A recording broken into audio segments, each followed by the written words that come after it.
بھائی امت جو ہوتی ہے کیا ہوتی ہے؟ امت وہ ہوتی ہے جنہیں زمین کا اختیار دیا جاتا ہے. جیسے گھر ہوتا ہے، گھر میں بچے بھی ہوتے ہیں، بڑے بھی ہوتے ہیں. بچوں کا کام کیا ہوتا ہے؟ بچوں کو جو بھی اچھا لگتا ہے بچے اس کے پیچھے پڑتے ہیں، بے شک اس میں ان کے لیے نقصان ہی کیوں نہ چھپا ہو، بے شک اس سے گھر تباہی کیوں نہ ہو جائے. بچوں میں شعور نہیں ہے نا، سمجھ نہیں ہے. بچوں کا کام کیا ہے؟ بچوں کا کام ہے کھیلنا کودنا، اپنا وقت پاس کرنا. لیکن جو بڑے ہیں، بڑوں کا کام کیا ہے؟ بڑوں کی ذمہ داری یہ ہے کہ وہ بچوں کی دیکھ بھال کریں، وہ گھر کا خیال رکھیں، وہ دیکھیں کہ کہیں بچے گھر کو نقصان نہ پہنچائیں، بچے اپنے آپ کو نقصان نہ پہنچا بیٹھیں. وہ بچوں کو ہر اس شے سے، ہر اس طرف جانے سے روکیں جس میں بھی ان کے لیے نقصان پہنچیدہ ہے یا گھر خراب ہو سکتا ہے، گھر تباہ ہو سکتا ہے. اگر بڑے اپنی ذمہ داری آسان طریقے سے پوری کرتے ہیں تو کیا بچوں کو کوئی نقصان ہوگا؟ بچوں میں کوئی خرابی پیدا ہوگی؟ بچوں کے ہاتھ کٹیں گے؟ بچے اپنے آپ کو جلا پائیں گے؟ کوئی گھر میں کوئی تباہی ہوگی؟ گھر خراب ہوگا؟ نہیں. لیکن اگر بڑے جو ہیں، جو والدین ہیں، اگر وہ اپنی ذمہ داری سے غافل ہو جائیں، وہ بھی بچوں کے ساتھ بچہ بن جائیں، تو نتیجہ کیا نکلے گا؟ بچے اپنے آپ کو نقصان پہنچائیں گے، بچے گھر کو تباہ کر دیں گے. تو امت کیا ہوتی ہے؟ امت کا مطلب ہوتا ہے کہ دنیا میں جو انسان ہیں، انسان چونکہ بشر ہیں تو دو طرح کے بشر ہوتے ہیں. ایک بشر وہ ہوتے ہیں جن کی مثال گھر میں بچوں کے جیسی ہوتی ہے. وہ کیا؟ ان میں اتنی سوجھ بوجھ نہیں ہوتی، ان میں اتنا شعور نہیں ہوتا، ان میں اتنی سمجھ نہیں ہوتی. وہ کیا کرتے ہیں؟ ان کو جو بھی اچھا لگتا ہے، یعنی وہ ظاہر کو دیکھتے ہیں، باطن کا ان کو پاس علم نہیں ہوتا. وہ ظاہر میں جو انہیں اچھا لگتا ہے وہ اس کے پیچھے بھاگ پڑتے ہیں، خواہ اس میں ان کے لیے شر کیوں نہ چھپا ہو، وہ ان کے لیے آگ ہی کیوں نہ ہو. اور ان کے برس ایک دوسری قسم کے بشر ہیں. وہ کون سے ہیں؟ جن کو امت کہا گیا. ام کہتے ہیں جڑ کو، بنیاد کو، جو زمین پر انسانوں کی بنیاد ہوتے ہیں. وہ کیا ہوتے ہیں؟ ان کی مثال جیسے گھر میں والدین کی ہوتی. یہ جو امت ہوتی ہے، امت کو زمین و آسمانوں کا اختیار دیا جاتا ہے، آسمان و زمین کا. امت کی ذمہ داری ہوتی ہے کہ وہ آسمان و زمین کی نہ صرف دیکھ بھال کریں بلکہ جو انسان ہیں، انسانوں کو آسمان و زمین میں چھیڑ چھاڑ کرنے سے روکیں، فساد کرنے سے روکیں، انسانوں کو فطرت کے قوانین کے اندر رکھیں، انسانوں کو ایسا ماحول فراہم کریں، ایسا معاشرہ فراہم کریں کہ انسان جو ہے وہ اپنی حقیقت کو پہچانے، حق کو پہچانے. یہ ہے امت کا مقصد. امت جو ہوتی ہے وہ آسمان و زمین کی رکھوالی کرنے والا گروہ ہوتا ہے، ان کی حفاظت کرنے والا گروہ ہوتا ہے. مثال کے طور پر آج سے پیچھے چلے جائیں، 14 صدی قبل محمد نے کیا کہا تھا؟ محمد نے کہا تھا کہ مجھے زمین کے خزانوں کی چابیاں دے کر بھیجا گیا ہے. کیوں؟ تاکہ میں زمین کے جو خزانے ہیں ان کی حفاظت کروں. میں زمین کے خزانوں کی حفاظت کرنے کے لیے بھیجا گیا ہوں. میں آپ سے سوال کرتا ہوں، اگر آپ کے گھر میں یا آپ نے کہیں پر کچھ چھپا کر، قیمتی اشیاء رکھی ہوئی ہیں، چھپا کر رکھی ہوئی ہیں، اور آپ وہاں تالا لگا کر اس تالے کی چابیاں کسی کو تھماتے ہیں، تو کیا اس وجہ سے تھمائیں گے کہ لے بھائی وہاں سے چوری کر نکال، تباہی مچا؟ یا پھر اگر آپ کسی کو چابیاں دیں گے تو آپ چابیاں اس لیے دیں گے تاکہ وہ حفاظت کرے. جی بالکل اسی طرح محمد نے کہا کہ مجھے آسمان و زمین کی جو خزانے ہیں ان کی چابیاں دی گئی ہیں. کیوں؟ ان کی حفاظت کے لیے. اور محمد نے کہا جان لو یہ چابیاں میں تمہارے حوالے کر کے جا رہا ہوں. یہ جو رب کی امانت ہے، یہ آسمان و زمین تمہارے پاس رب کی امانت ہے. آسمان و زمین میں بہت کچھ ایسا ہے جو غیب ہے، جو چھپا ہوا ہے. ٹھیک ہے، وہ رب کی آیات ہیں، وہ خزانے ہیں رب کے. تمہاری ذمہ داری ہے، تمہارا مقصد ہے ان کی حفاظت کرنا. جب تک تم ان کی حفاظت کرو گے زمین جنت بنے گی. زمین میں کوئی خرابی نہیں ہوگی، زلزلے نہیں آئیں گے، طوفان نہیں آئیں گے، آندھیاں نہیں آئیں گی، کوئی فتنہ نہیں آئے گا، کوئی جنگ و جدل نہیں ہوگا، کوئی خرابی نہیں ہوگی. اور اگر تم نے اس امانت میں خیانت کی، تم نے ان چابیوں کو گما دیا یا کسی کو دے دیا، دشمن کو دے دیا، بچوں کے ہاتھ یہ چابیاں دے دیں، تو تم مجرم ہو. تو آج آپ کیا کر رہے ہیں؟ اب امت کا مقصد تھا آسمان و زمین کی حفاظت کرنا. آسمان و زمین میں جو رب کے پوشیدہ خزانے ہیں ان کے اوپر پہرا دینا مقصد تھا. تاکہ جو انسان ہیں جن کی آسمان و زمین میں ایسی مثال ہے جیسا گھر میں بچوں کی مثال ہوتی ہے، انسان جو ہیں ان کے پیچھے نہ پڑتے، انسان ان کو نکالتے نہ. کیوں؟ آسمان و زمین میں ایک توازن قائم کیا گیا، المیزان وضع کیا. اس قرآن کو اٹھا کر دیکھیں، پورے کا پورا قرآن بار بار واضح کر رہا ہے، جان لو ہم نے آسمان و زمین میں المیزان وضع کیا. کوئی بھی جو سائنٹسٹ ہے، کوئی بھی جو سائنس کا علم رکھنے والا ہے، اس سے پوچھے کیا آسمان و زمین میں توازن نہیں قائم کیا گیا تھا؟ اور کہا کہ جان لو اس میزان میں خسارہ نہیں کرنا.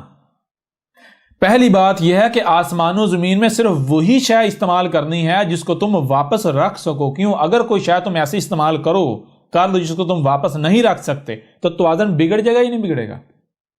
توازن تو بگڑ جائے گا. لہٰذا پہلی بات، آسمان و زمین میں صرف اسی شے کا استعمال کرنا ہے جس کو تم وہاں واپس رکھ سکتے ہو. اور دوسری بات کہ اگر کسی شے کو واپس رکھنا ہے تو اسے استعمال ہی پھر کیوں کریں؟ یعنی اگر استعمال کی جاتی ہے تو کیونکہ ضرورت ہے نا، جب ضرورت ہے استعمال کریے، واپس ہم کیسے رکھیں؟ اگر واپس رکھنی ہوتی تو ہم لیتے ہی نہ. ہاں ہمیں پتا ہے کہ اگر یعنی کہ مثال کے طور پر واپس رکھنی ہے تم نہیں رکھ سکتے، کیونکہ اگر یعنی کہ تمہارے پاس ہوتی یا تم خود کفیل ہوتے تم لیتے ہی نہ. اگر تم نے لی ہے تو واپس تم جو ہے وہ نہیں رکھ سکتے. لیکن ایک صورت ہے، ایک طریقہ ہے جس طریقے سے تم واپس رکھ سکتے ہو. کیوں؟ اگر تم نے واپس شے نہ رکھی تو توازن بگڑ جائے گا، میزان میں خسارہ ہو جائے گا. واپس کیسے رکھنی ہے؟ واپس رکھنی ہے قسط کے ساتھ، یعنی تھوڑی تھوڑی کر کے. جیسے مثال کے طور پر اگر آپ کو لکڑی کی ضرورت ہے، لکڑی آپ درخت کاٹیں گے، اب ویسا ہی درخت آپ نے وہاں رکھنا ہے. کیسے؟ تھوڑا تھوڑا کر کے، قسط کے ساتھ، تاکہ وزن قائم رہے. تو اب ذرا آپ غور کریں کہ کیا جب یہ کرنا تھا تو کیا آپ کے آباء و اجداد نے یہ کیا؟ محمد کے بعد یہ کیا؟ زمین کے خزانوں کی حفاظت کی، زمین کی حفاظت کی؟ جی بتائیں ذرا آپ. یہ تھی الصلاۃ، اور آپ کیا کر رہے ہیں؟ اب اگر آپ کے آباء و اجداد نے صلاۃ قائم کی ہوتی جو کہ آسمان و زمین کی حفاظت کرنا تھی، تو کیا آج آسمان و زمین توازن میں بگاڑ ہوتا؟ زلزلے آتے، طوفان آتے، آندیاں آتی؟ کبھی بھی نہ آتی. زمین کی اس وقت حالت چیخ چیخ کر بتا رہی ہے کہ جن کے پیچھے تم چل رہے ہو، جن کو تم اپنے لیے اسوہ حسنہ بنائے ہوئے، جن ملاٹوں کے پیچھے چل رہے ہو، جن اپنے بڑوں کے پیچھے چل رہے ہو، جن اماموں کے پیچھے چل رہے ہو، جن بخاری مسلموں کے پیچھے چل رہے ہو، گدھے کے بچوں، وہ سب کے سب گمراہ تھے، وہ سب کے سب مجرم تھے، وہ مجرمین شیاطین تھے. جس کو انہوں نے صلاۃ کہا وہ صلاۃ نہیں ہے، بلکہ وہ صلاۃ کے نام پر فساد ہے. وہ جو نماز ہے وہ نماز الصلاۃ نہیں ہے، وہ نماز الصلاۃ سے غافل کر دیتی ہے، غافل کرنے کے لیے ہے. تمہارے آباء و اجداد کو بھی اسی نے غافل کیا، ٹھیک ہے؟ اور تم غور کر ہی نہیں. کیا تمہیں ہم نے سننے کے لیے کان نہیں دیے، دیکھنے کے لیے آنکھیں نہیں دی؟ جو سنائی اور دکھائی دے اسے سمجھنے کی صلاحیت نہیں دی؟ او کیوں نہیں تم سمجھتے؟ او کیا مسئلہ ہے تمہارا؟ او گدھے کے بچوں، آج تمہارے پاس وقت ہے. اگر تم لوگوں نے یہ وقت ضائع کر دیا تو مارے جاؤ گے. غور کر لو. تم کہتے ہو کہ ہم ابراہیم کے دین پر ہیں، ابراہیم کی ملت پر ہیں. تم بکواس کرتے ہو، تم جھوٹ بولتے ہو. یہ ابراہیم نے کیا تھا. تم تو ابراہیم کے اوپر الزام لگاتے ہو، تم تو قرآن کے اوپر الزام لگاتے ہو، تم تو رسولوں کے اوپر الزامات لگاتے ہو. دنیا